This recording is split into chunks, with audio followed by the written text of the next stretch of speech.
안녕하세요. 저는 아들 하나 있는 60대 중반의 여성입니다. 여러분들에게 기막히고 충격적인 이야기를 전할까 합니다. 제 아들과 관련된 이야기라 어디 쉽게 이야기할 수도 없는 노릇이고 고민 끝에 익명의 힘을 빌려 이렇게 글을 써봅니다. 앞으로 저와 아들이 어떻게 지내면 좋을지 조언해 주시면 감사하겠습니다. 어린 시절 제 가정은 평범한 집안이 아니었습니다. 저희 아버지는 술만 드시면 폭력적으로 변하여 엄마와 저를 지독히도 괴롭히셨습니다. 어릴 때부터 어른이 되면 아버지에게서 빨리 벗어나고 싶은 마음뿐이었죠. 그러던 중에 아는 지인의 소개로 젊은 나이에 한 남자를 만나게 되었습니다. 솔직히 소개받은 그 남자에게 호감도 없었고 외모도 제 마음에 들지 않았지만 그래도 그를 몇 번이고 만나게 되었습니다. 그는 집도 잘 살았고 제가 좋다고 쫓아다니며 결혼하고 싶다고 적극적으로 다가와 주었거든요. 저는 아버지가 싫어 하루빨리 도망치고 싶은 마음에 그 남자와 결혼을 생각하게 되었습니다. 이제 와서 생각해보면 도망치고 싶은 마음에 잘못된 선택을 한 셈이죠. 덜컥 만나던 남자와 결혼을 하겠다고 하자 저희 엄마는 제게 만난 지 얼마나 되었다고 결혼이니? 그 사람 어떤 사람인지 더 만나보고 해도 늦지 않아. 라고 하셨지만 저는 엄마에게 그 사람 집에 돈도 많고 무엇보다 날 많이 사랑하고 아껴줘. 난 엄마처럼 아버지한테 맞고 살고 싶지 않아. 사랑받으면서 행복하게 살 거야. 절대 엄마처럼 안 살 거니까. 라고 하며 결혼에 대한 의지를 내비쳤습니다. 물론 전 그 사람을 사랑하지 않았어요. 하지만 제겐 사랑은 중요하지 않았습니다. 그 당시에는 사랑이 없어도 소개로 결혼하고 살면서 부부의 연을 이어가는 게 이상하지 않았거든요. 비록 아버지가 싫어 선택한 결혼이지만 경제적으로 여유 있고 저를 많이 사랑해주는 이 남자가 싫지는 않았습니다. 그렇게 저는 만난 지 2개월 만에 그 남자와 결혼을 하게 되었습니다. 돈이 많아서 그런지 여유로운 신혼생활을 누리며 아들도 하나 낳아서 행복하게 보냈습니다. 그러던 어느 날 시댁에서 하는 사업이 점차 어려워지면서 결국 사업을 정리하게 되었고 그 과정에서 많은 것들을 잃은 남편은 매일 술을 마시며 지냈습니다. 참 애석하게도 딸은 엄마 팔자를 담는다고 했던가요? 남편은 술만 마시면 아버지처럼 폭력적으로 변하여 손찌검하였고 하나 있는 아들에게도 손을 휘둘렀습니다. 나중에는 재수없는 저를 만나 자신이 이렇게 된 거라며 보란듯이 불륜녀를 데려와 당당하게 이혼을 요구하더군요. 내가 어쩌다 너 같은 걸 만나서 재수없는 걸 집에 들였으니 내 인생이 이렇게 망가진 거라고. 이제 너란 년 꼴도 보기 싫으니까 내 인생에서 꺼져버려. 라고 말하며 인생에 대한 원망을 제게 쏟아부었습니다. 남편의 저런 행동에 저도 여자로서 참 괴로웠습니다. 그래도 전 그런 못난 남편이라도 포기할 수 없었어요. 바로 소중한 우리 아들 때문이었습니다. 제 아들은 아빠 없는 자식으로 키우기 싫어 버티고 또 버텼어요. 결혼 전 엄마에게 난 엄마처럼 살지 않는다고 큰소리 쳤는데 결국 저도 엄마와 같은 길을 걸어가고 있더군요. 저희 엄마도 그렇게 살기 싫으셨겠죠. 그럼에도 불구하고 그 모진 길을 걸으신 이유는 바로 저 때문이라는 것을 제 아들을 통해 알 수 있었습니다. 하지만 전 엄마처럼 오래 버티지 못했습니다. 나날이 심해지는 남편의 폭력과 폭언에 결국 이혼을 합의해 주었고 저를 닮아 꼴보기 싫다는 아들과 같이 그 집에서 쫓겨나오듯 나오게 되었습니다. 그 뒤로 저는 아들과 둘이서 함께 살게 되었습니다. 하지만 앞이 참 막막했죠. 여자 혼자 자식 키우는 게 쉽나요? 그렇지만 저만 보고 있는 아들을 위해서라도 힘든 일 마다하지 않고 닥치는 대로 일하며 키웠습니다. 아들이 사춘기에 접어들면서 질 나쁜 아이들과 어울리며 방황도 하였지만 저는 아들을 이해했습니다. 아빠 없이 자라게 하여 미안했고 돈이 무엇인지 먹고 살아야 했기 때문에 아빠의 빈자리뿐 아니라 엄마의 빈자리도 많이 느꼈을 불쌍한 아들. 아들이 작은 사고를 칠 때마다 모두 다 제 잘못인 것 같아 가슴이 무너져 내렸습니다. 그래도 전 아들을 포기할 수 없어 눈물로 설득하며 노력하였고 제 마음이 통했는지 아들은 조금씩 친구들과 멀어지더니 고등학교 2학년 때부터 공부도 열심히 하더군요. 서울은 아니지만 수도권 대학을 졸업하여 중소기업에 취직도 했습니다. 2년가량을 열심히 다니더니 그곳에서 일하는 격리 아가씨와 결혼을 하고 싶다고 하더군요. 처음 우리 며느리가 인사 온 날이 아직도 생생합니다. 단정하게 차려입은 옷과 수수한 화장, 환하게 웃으며 인사하던 모습을요. 어머니, 처음 인사드립니다. 창호 씨 여자친구예요. 목소리도 어찌나 곱던지 저는 그런 며느리가 처음부터 참 마음에 들었습니다. 어서 와요. 오느라 힘들었죠? 배고플 텐데 얼른 들어와서 식사해요. 함께 식사를 마치고 과일을 먹으며 이야기를 할 때 우리 아들이 왜 좋은지 물어봤어요. 그러자 며느리는 어머니께서 홀로 창호 씨를 키우셨다고 들었어요. 창호 씨는 그런 어머니께 효도해야 한다며 참 성실하게 일하더라고요. 요즘 사람답지 않게 착하고 책임감 있는 모습이 좋았어요. 창호 씨의 가정사를 듣고 안쓰러워했던 적도 있었는데 그런 내색 없이 열심히 사는 모습이 멋지더라고요. 라고 웃으며 말하는데 주책맞게 며느리 앞에서 눈물을 보였습니다. 부모의 빈자리를 많이 느끼고 컸을 우리 아들에 대한 미안함과 또 그런 아들을 보듬어주는 며느리에게 고마워서요. 그렇게 전 얼굴만큼이나 고운 마음을 가진 며느리를 가족으로 받아들이기로 생각하였습니다. 결혼하기 며칠 전 아들을 불러 결혼 준비에 대해 이야기하던 중 아들에게 몇 가지 당부를 하였죠. 사실 아들이 어릴 때 이혼한 터라 아들은 왜 제가 남편과 이혼한 것인지 대략만 알고 있었고 좋은 일도 아니었기에 저도 말을 아꼈었습니다. 하지만 이제 다 커서 결혼을 하니 아들에게 이야기하며 당부를 해주고 싶었습니다. 우리 아들이 이제 다 커서 결혼을 하는구나. 엄마는 우리 아들이 잘 커줘서 너무나 고맙고 대견스러워. 그런데 아들, 그래도 엄마한테는 우리 아들이 늘 물가에 내놓은 아이 같아. 우리 아들을 믿지만 엄마가 좀 걱정이 되어서. 결혼하거든 아내를 소중하게 대해줘야 한다. 그래야 아내도 너를 존중해 줄 거고 화목하게 지낼 수 있을 거야. 엄마는 비록 아버지와 이혼을 했지만 우리 아들은 엄마처럼 이혼하지 말고 그저 행복하게 오순도순 잘 살았으면 좋겠어. 그래도 우리 아들은 술 먹고 행패 부리는 아버지의 모습을 닮지 않아서 참 다행이야. 라고 이야기했습니다. 아들은 제게 엄마, 난 절대 아버지처럼 그러고 안 살 거야. 행복하게 잘 지낼 테니 걱정하지 마셔. 라고 이야기하며 제 당부를 잊지 않겠다고 하였습니다. 아들은 아버지와는 다른 삶을 살 거라며 호언장담하듯 제게 의젓한 모습을 보여줬습니다. 그렇게 결혼 준비를 마무리하며 아들과 며느리는 조촐하게 결혼식을 올렸습니다. 없는 살림에 큰 돈은 아니지만 저는 그동안 따로 모아놓은 돈을 아들에게 건네며 신혼집에 보태주었습니다.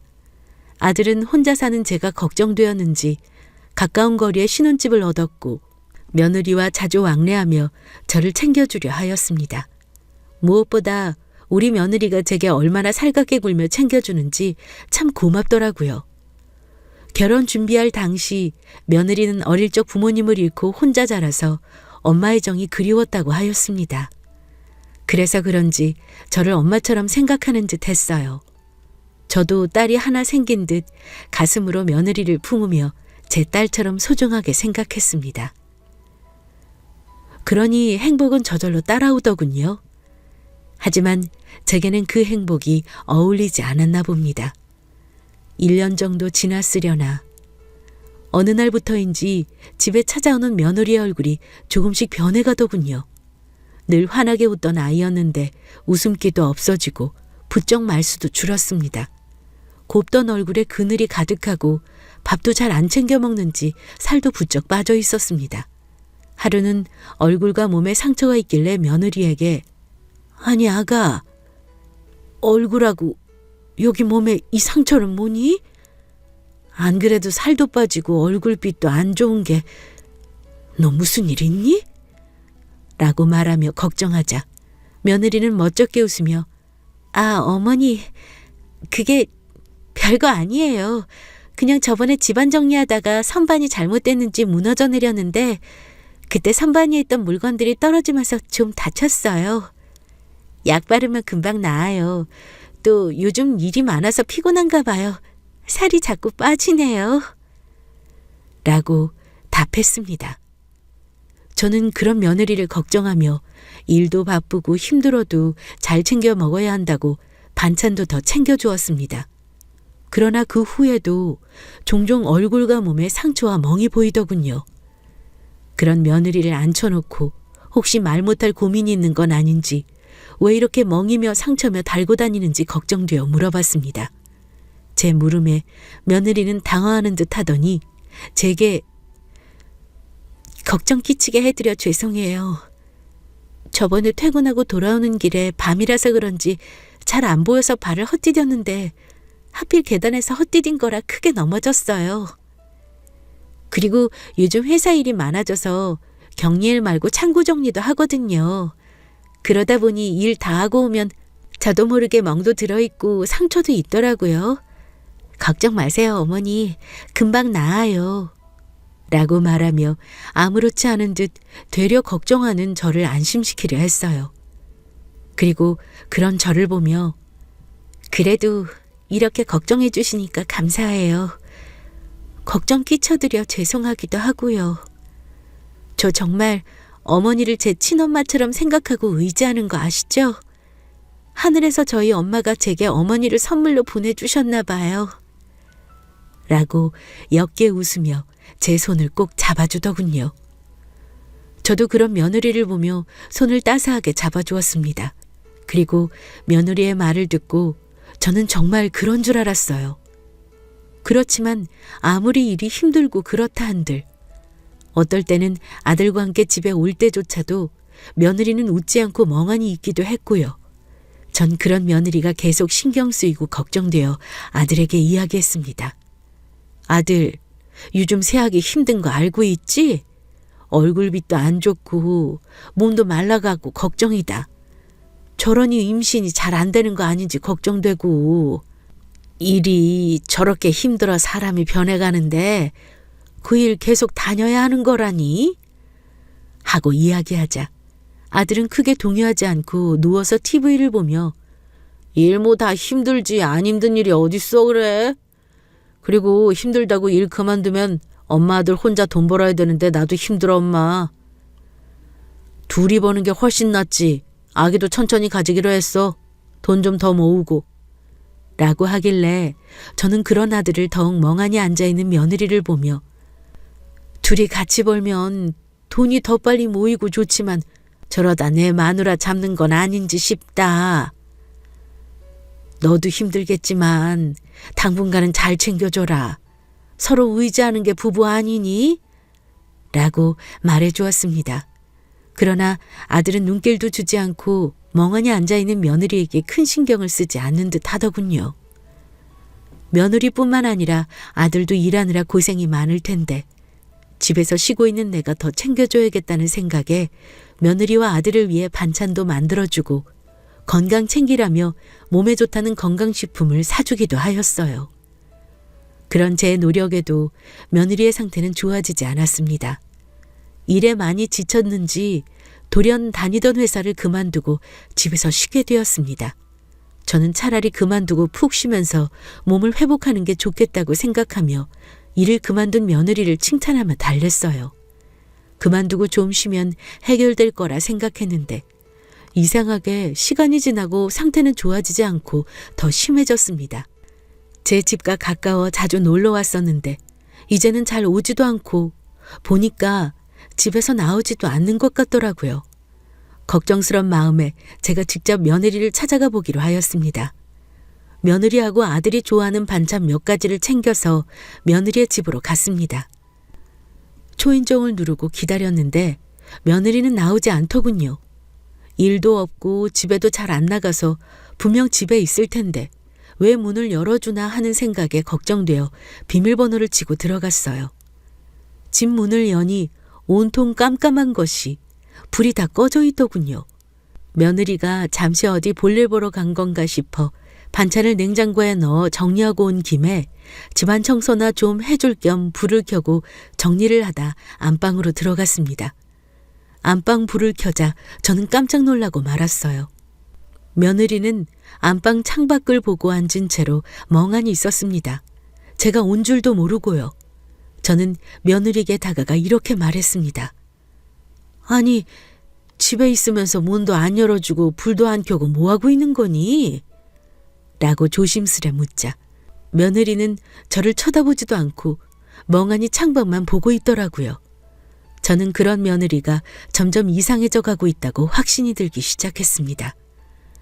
어디 아픈 건가 싶어 몸 상태를 확인해 봤지만 열이 있거나 하지는 않았어요. 더 말을 하지 않는 며느리를 보며 아들과 진지하게 이야기를 해봐야 할 것 같아 퇴근하고 집에 올 아들을 기다렸습니다. 그러다 며느리는 저를 보며 어머니, 저 괜찮으니 이만 집에 가보세요. 그이 오늘 야근이라 늦게 와요. 라고 말을 하더군요. 저는 그런 며느리의 갑작스런 말에 그러니? 이왕 온 김에 아들 얼굴 좀 보려고 가려고 했는데 알겠다. 내가 너 좋아하는 반찬도 가져왔으니까 밥 꼭 챙겨 먹고 어디 아프면 약도 잊지 말고 챙겨 먹어야 한다. 나중에 와서 청소도 좀 도와줄게. 그럼 쉬렴? 하고 말하며 아들 집에서 나와야 했습니다. 이상하게 며느리가 처음으로 저를 불편해하고 빨리 갔으면 하는 눈치와 표정이었거든요. 안 그래도 힘들 텐데 제가 계속 있으면 편히 쉬지 못할 거라는 생각에 저는 며느리에게 저리 말하고 집으로 돌아와야만 했습니다. 그때 제가 며느리를 위한답시고 집에 돌아오지 않고 계속 옆에 있어줬다면 저는 아마 며느리를 지킬 수 있었을까요? 그 뒤로도 걱정이 되어 종종 찾아가기도 하였지만 제가 집에 가볼 때면 늘 불이 꺼진 깜깜한 방 안에 혼자 멍하니 앉아있거나 잠만 자며 끼니도 거를 때가 많았습니다. 저는 그저 얼마나 일이 힘들었으면 저럴까 싶고 한편으로는 무슨 일이 있는 건 아닐까 걱정스러웠지만 그때는 알지 못했습니다. 그게 우울증이라는 것을요. 알았더라면 제가 며느리를 지킬 수 있었을 텐데 그러지 못한 제가 바보 같습니다. 그저 제가 더 집안일을 신경 써주고 도와주면 나아질 거로 생각하였습니다. 아들에게도 며느리에 대해 의논해 보았지만 아들은 별거 아니라는 듯 일관하더군요. 나중에는 본인도 일에 치여 힘들다면서 그런 며느리를 외면하고자 하였습니다. 가끔 며느리를 보는 저도 답답하고 걱정스러운데 매일 보는 아들은 오죽할까 싶어 제가 아들보다 더 신경을 쓰면 될 거로 생각했습니다. 그렇지만 이런 제 생각은 제 인생에 콧방귀를 뀌었습니다. 왜냐하면 우울증에 깊게 빠진 며느리는 결국 집에서 혼자 극단적인 선택을 했으니까요.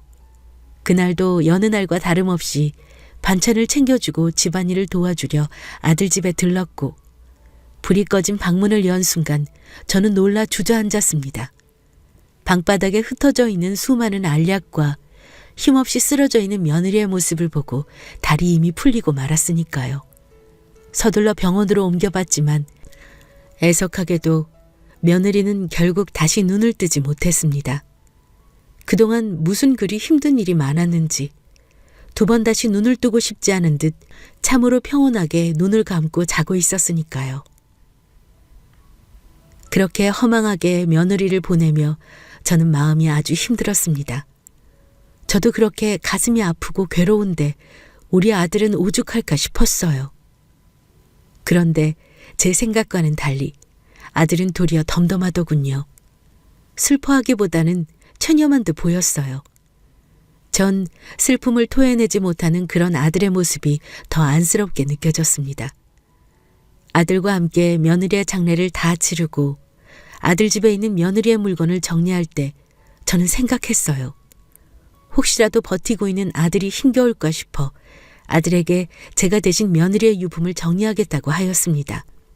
너는 괜히 새아가 물건 보면 더 힘들 테니 엄마가 대강 정리하마. 너는 엄마 집에 가서 좀 쉬고 있으면 될 것 같구나. 라고 말하고 아들 집에 혼자 오게 되었습니다. 가장 먼저 무엇을 정리해야 할지 막막했지만 천천히 며느리의 물건을 살펴보았어요. 일만 하고 지내서 그런지 예쁜 옷 한 벌, 제대로 된 화장품 하나 없이 초라한 모습들만 방안을 감쌌습니다. 이 모습을 보니 아들 대신 제가 정리하는 것이 잘 됐다고 생각했어요. 이 모습을 아들이 본다면 아들은 수없이 자신을 원망할지도 모를 테니까요. 저는 가장 먼저 옷장 서랍에 있는 며느리의 옷을 하나씩 꺼내 정리했습니다. 옷가지들이 많이 없어서 금세 바닥을 보이더군요. 그런데 맨 밑에 깔린 옷 사이로 무언가 보이더군요. 꺼내어 보니 다이어리 같았는데 뭔가 싶어 열어보니 며느리의 일기장이었습니다. 그날 그 다이어리를 보지 않았다면, 제가 유품을 정리하지 않았다면 지금 우리 아들과 전 달라졌을까요? 천천히 읽어내려간 며느리의 다이어리 속 일기는 충격 그 자체였습니다. 그 일기 속에는 우리 아들에 관한 이야기가 적혀 있었어요. 어느 날부터 조금씩 술을 마시고 들어온 아들은 며느리에게 소리를 지르며 물건을 부수고 던졌으며 술에서 깨면 미안하다고 무릎을 꿇으며 사과를 했다고 합니다. 그러나 그것도 잠시, 다시 술을 마시고 들어오더니 전과 달리 더 폭력적인 모습을 보이게 되었고, 다음날 정신이 들면 사과를 하며 그런 행동은 계속 반복되었다고요. 결국은 며느리에게 손찌검까지 하게 되었는데, 나중에는 너 말고 다른 여자가 좋다며 자주 다니던 술집 여자와 눈이 맞아 며느리 앞에서 당당히 내연녀를 보여주기도 했답니다. 하필 하늘도 무심하시지. 그때 우리 며느리는 임신 초기라는 것을 알게 되었고, 자신의 아이에게 아빠 없는 슬픔을 주고 싶지 않아 아들에게 매달리며 가정을 지키려 노력을 하였더군요. 애절한 며느리의 마음을 몰라주고 아들은 되려 그런 며느리가 지겹다며 술을 먹고 손찌검까지 하며 난동을 부리다 그 바람에 며느리가 다치게 되었고, 초기 때 스트레스를 크게 받아 결국 아이까지 유산됐고요. 일기장 중간중간에도 아들은 술을 먹고 며느리에게 이혼을 요구하였고, 며느리가 이혼은 안 된다며 버티자 이혼 안 해주면 죽여버릴 거라며 며느리를 더 괴롭혔다고 합니다. 그만큼 내연녀에게 푹 빠져 있었다고 적혀 있었습니다. 전 그 일기장을 보고 큰 충격에 빠져 한동안 멍하니 일기장을 보며 앉아 있었습니다. 그리고 시간이 지나면서 차츰 손이 덜덜 떨리고 소름이 돋았어요. 그동안 정말 내 아들이 며느리에게 이런 못된 짓을 한 것인지 믿기지 않았고, 지난 시간이 혼란스러웠습니다. 그리고 내 아들이지만 왜 난 아들이 이런 모습을 알지 못했을까? 며느리와 아들은 왜 내게 모든 것을 감추고 내 눈과 귀를 먹게 했을까? 내 아들이 내게 두 얼굴이었다는 생각에 소름이 확 끼쳤습니다. 전 정신을 가다듬고 며느리의 다이어리를 챙겨 집에서 쉬고 있는 아들에게 달려갔습니다. 그리고 아들 앞에 며느리의 일기장을 보여주며 사실인지 물었죠. 너 새아기가 쓴 일기장 속 이야기가 정말 사실이니? 라고 물었고, 아들은 일기장을 넘겨보며 읽고 보더니 짜증 섞인 목소리로 낮게 아이씨 라고 읊조리더군요. 전 그런 아들의 태도를 통해 일기장 속 이야기가 사실이라는 것을 알게 되었고, 순간 아들에 대한 실망감과 분노가 섞여 처음으로 아들의 뺨을 때렸습니다. 내가 어떻게 이런 짐승만도 못한 짓을 할 수가 있니? 착하기만 한 줄 알았던 내 아들이 어떻게 이럴 수가 있냐 말이야. 내가 내 아버지한테 어떤 대접을 받고 살았는데 아버지 자식 아니랄까 봐 좋은 것도 아닌 것을 닮아서 이럴 수가 있냐 말이야. 난 그것도 모르고 그 불쌍한 것을 그렇게 허망하게 가게 했잖니. 이 말은 제가 어쩌면 좋을꼬. 라고 말하며 주저앉아 목 놓아 울었습니다. 그리고 조금 진정되었을 때 아들을 경찰에 신고했습니다. 정신이 들고 마음이 차분해지자 며느리가 스스로 목숨을 끊었을지 의심스러웠고, 설사 스스로 목숨을 끊었다고 할지라도 홀로 죽음을 맞이하게 내몰아간 것은 제 아들이니까요. 또 며느리 뱃속에 있는 아이까지 떠나게 한 아들이 사람처럼 보이지 않았습니다. 전 며느리가 써놓은 다이어리 속 일기를 증거로 경찰에게 다시 수사해달라고 요청했어요. 전 그동안 제 아들이 성실하고 그저 착한 아이일 거라고 생각한 바보 천치였습니다. 남편 복은 없어도 자식 복은 있다고 생각하며 잘 자라준 아들을 대견스러워하였는데 그게 전부 거짓이었다니요. 외할아버지와 아버지의 모습을 똑같이 빼닮은 아들이 그저 원망스러웠습니다. 그리고 그 모진 시간을 견뎌낸 며느리가 같은 여자로서 불쌍하게만 느껴졌습니다. 바보같이 미련하게 살지 말고 내게 도움을 요청하지. 아니면 도망이라도 가서 더 나은 인생을 살았어야지. 그 모든 시간을 다 견디며 제게 내색조차 없었던 며느리가 많이 보고 싶었습니다. 어쩌면 그동안 며느리는 제게 여러 번의 도움을 요청하였는지도 모릅니다. 제가 그런 며느리를 외면한 거라 생각하니 스스로가 참 용서가 안 되는군요. 그렇게 한없이 착하고 애처로운 아이를 더 살펴보고 신경 썼더라면 이런 일이 오지 않았을 터라는 죄책감이 듭니다. 이런 제 마음을 하늘이 알았는지 결국 힘들다는 며느리에 관한 재수사가 시작되었고, 아들은 어떻게 자식을 의심하고 신고할 수 있냐며 저를 원망하더군요. 엄마라는 사람이 어떻게 나를 의심해? 내가 술 먹고 좀 때렸다고 날 살인범으로 생각하는 거야? 인생 살기 싫어 지가 자살한 것을 왜 내 탓을 하느냐고? 라고 제게 악을 쓰는 아들. 수사를 제대로 해봐야 알겠지만 만약 아들이 그런 짓을 한 게 아니더라도 전 아들을 신고한 것에 후회는 없습니다. 사람을 꼭 죽여야만 잘못한 게 아니잖아요. 한 사람을 죽음의 길로 떠민 것도 잘못 아니겠습니까? 저도 앞으로 평생을 며느리에게 속죄하며 살겠지만 못난 아들도 제 마음을 이어받아 죄를 뉘우쳤으면 좋겠습니다. 여러분들이 보시기에는 자식을 신고한 어미가 어디 있느냐고 비난하실지 몰라도 제 자식이기 때문에, 한없이 못났어도 제 자식이기 때문에 어미로서 잘못한 것은 바로잡아주고 싶었습니다. 못난 아들을 대신하여 며느리에게 머리를 조아리며 죄를 빌면서 수사 결과를 기다렸습니다. 수사를 통해 알게 된 사실은 아들이 며느리를 죽였다는 직접 증거는 나오지 않았기에 살인죄는 적용되지 않았지만, 그간 이루어진 협박, 폭행, 그리고 임신한 아내를 폭행하여 일어난 유산에 대한 죄가 인정돼 실형을 살게 되었습니다. 초범인 것을 고려하여 오랜 시간을 교도소에서 지내는 건 아니지만 그래도 아들이 자신의 죄를 뉘우치고 죄값을 다 치르고 나오게 된다고 하니 한편으로는 마음이 아프지만 이 기회로 다시 새 사람으로 태어났으면 좋겠습니다. 아들은 여전히 저를 원망하며 제 면회를 거부하고 있습니다. 그래도 예전처럼 제가 계속 아들을 설득하고 보듬어 준다면 이런 제 마음을 알고 아들도 깊이 반성하지 않을까 생각됩니다. 여러분, 어쩌면 제가 더 현명하게 아들을 다시 가르칠 수 있을지 조언 좀 해주세요. 긴 글 들어주셔서 감사합니다.